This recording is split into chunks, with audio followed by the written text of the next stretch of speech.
Bismillahirrahmanirrahim. Assalamualaikum warahmatullahi wabarakatuh. Perkenalkan, nama saya Vivi Nurhalisa, NIM 1904030042 dari kelas MBS 5A. Nah, di sini saya akan memenuhi tugas ujian tengah semester untuk mata kuliah Komunikasi Pemasaran. Nah, untuk pertanyaan yang pertama yaitu pemahaman mengenai komunikator dan komunikan serta bagaimana hubungan keduanya. Komunikator merupakan orang yang bertindak sebagai pengirim pesan atau orang yang bertindak sebagai pengirim informasi. Nah, sedangkan untuk komunikan merupakan orang yang bertindak sebagai penerima pesan atau orang yang sebagai penerima informasi. Nah, untuk bagaimana hubungan keduanya? Hubungan keduanya ini saling terikat, di mana pasti dalam proses komunikasi itu ada orang yang memberikan pesan dan ada juga orang yang yang menerima pesan. Jadi hubungan keduanya itu harus terjalin baik supaya proses komunikasi yang berjalan itu bisa lebih baik. Kemudian untuk pertanyaan yang kedua yaitu komunikasi apakah yang sesuai digunakan untuk komunikasi marketing. Nah, jadi komunikasi yang sesuai digunakan untuk komunikasi marketing yaitu model transaksional, di mana model ini menggarisbawahi bahwa pengiriman dan penerimaan pesan yang berkelanjutan secara terus-menerus dalam proses komunikasi yang berkelanjutan, di mana komunikasi transaksional ini memiliki proses yang kooperatif. Artinya antara pengirim dan penerima pesan sama-sama bertanggung jawab atas dampak dan efektivitas yang terjadi dalam proses komunikasi. Nah, jika terjadi proses komunikasi yang secara terus-menerus antara komunikator dan komunikan atau antara marketer dan konsumen yang dituju, jadi customer ini bisa menjadi langganan tetap bagi si marketer ini.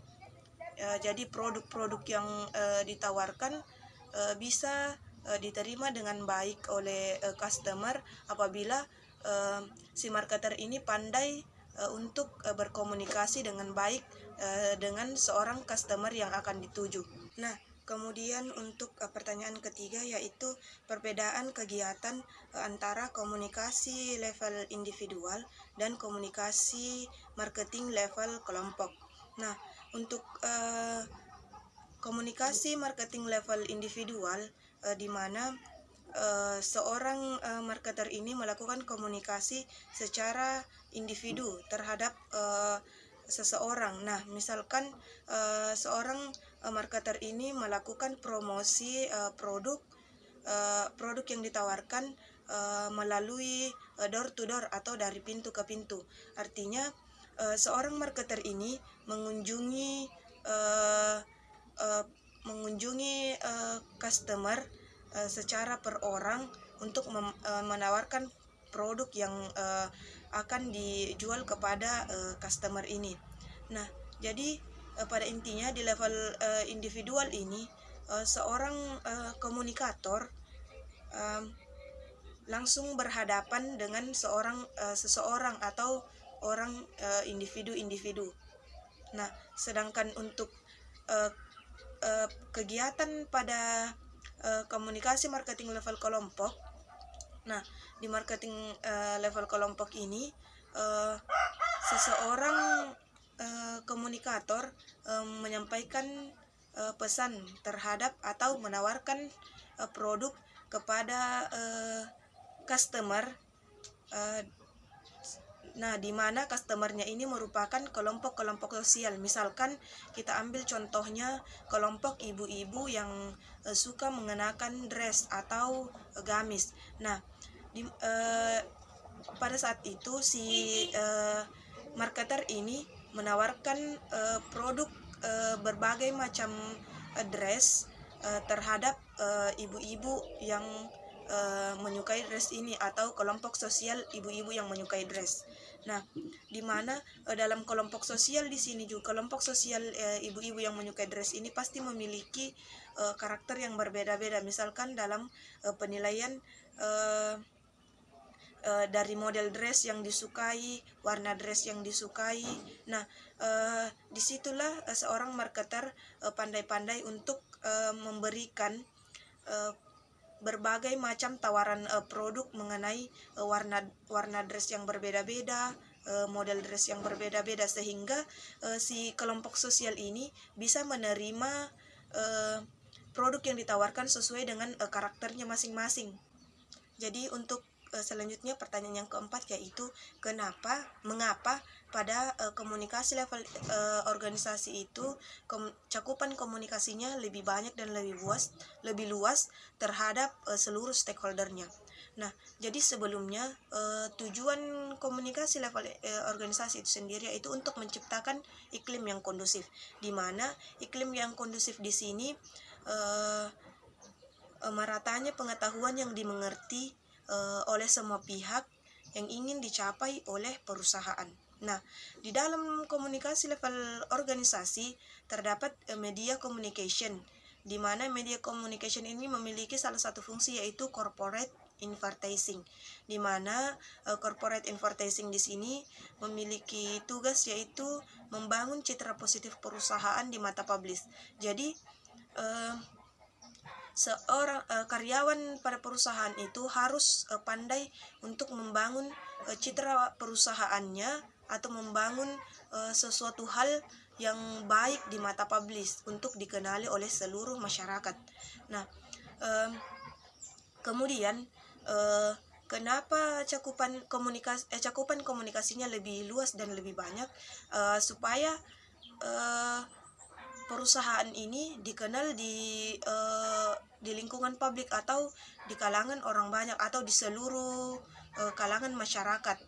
Nah, kemudian selain itu juga untuk memperkenalkan berbagai produk yang ditawarkan terhadap seluruh masyarakat yang ada.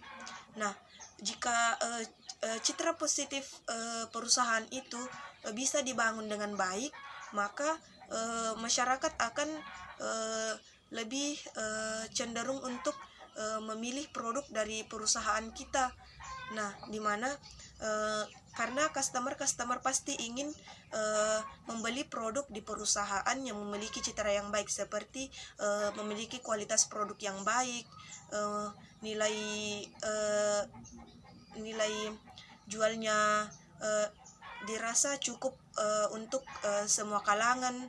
Nah, kemudian dari pembangunan citra positif perusahaan yang baik ini bisa menarik seluruh customer yang ada. Jadi produk yang kita tawarkan itu bisa lebih terkenal di mana-mana.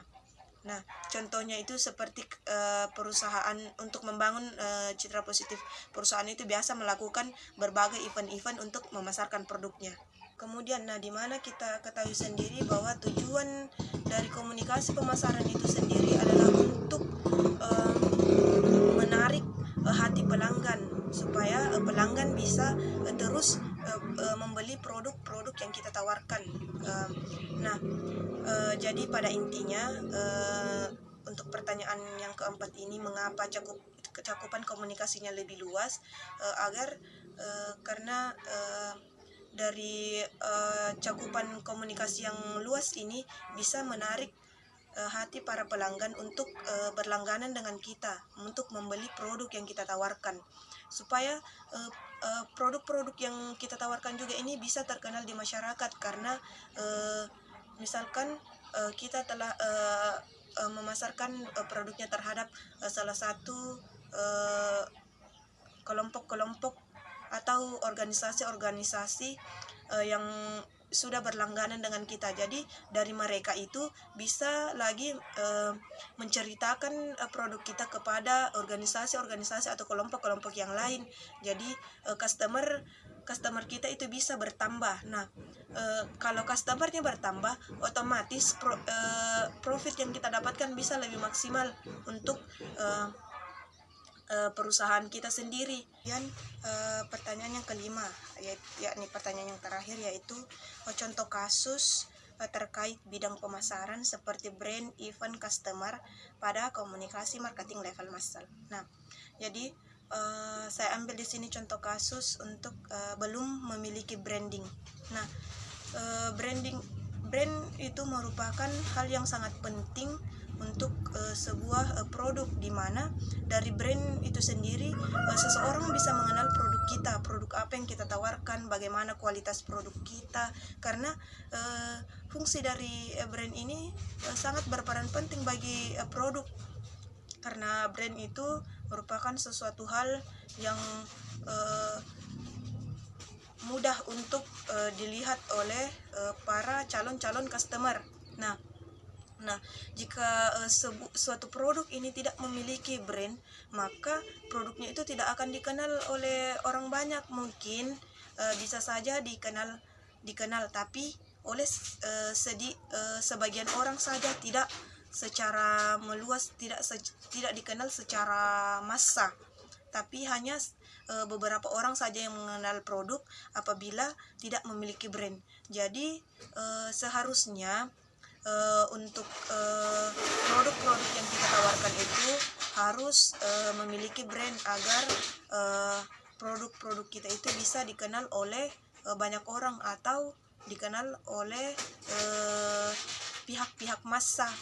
Nah, karena untuk produk yang tidak memiliki brand, bisa saja produk itu bisa terkucilkan, tidak dilihat oleh masyarakat, padahal bisa jadi produk ini memiliki kualitas yang lebih baik dan harga yang terjangkau. Namun karena tidak ada brandnya, jadi produk ini terkucilkan, tidak ada yang mengetahui mengenai brand ini. Nah, untuk contohnya bisa kita ambil untuk produk yang memiliki brand, yaitu produk Wardah, di mana produk Wardah ini memiliki brand ambassador, yaitu artis, di mana artisnya itu adalah Dewi Sandra. Nah, pasti kita sering melihat di iklan-iklan TV atau di media-media sosial tentang produk Wardah ini. Nah, dengan adanya brand ambasadornya, apalagi brand ambasadornya ini artis, jadi orang-orang akan lebih tertarik untuk menggunakan produk ini jika produk itu memiliki brand. Nah, kalau misalkan produk ini tidak memiliki brand, nah bagaimana orang bisa mengetahui bagaimana produk itu bisa terkenal kalau tidak memiliki brand? Jadi sebaiknya untuk produk-produk yang akan kita tawarkan itu sebaiknya kita menggunakan brand. Nah, mungkin sekian dari semua penjelasan saya mengenai pertanyaan-pertanyaan tersebut. Kurang dan lebihnya mohon dimaafkan. Wassalamualaikum warahmatullahi wabarakatuh.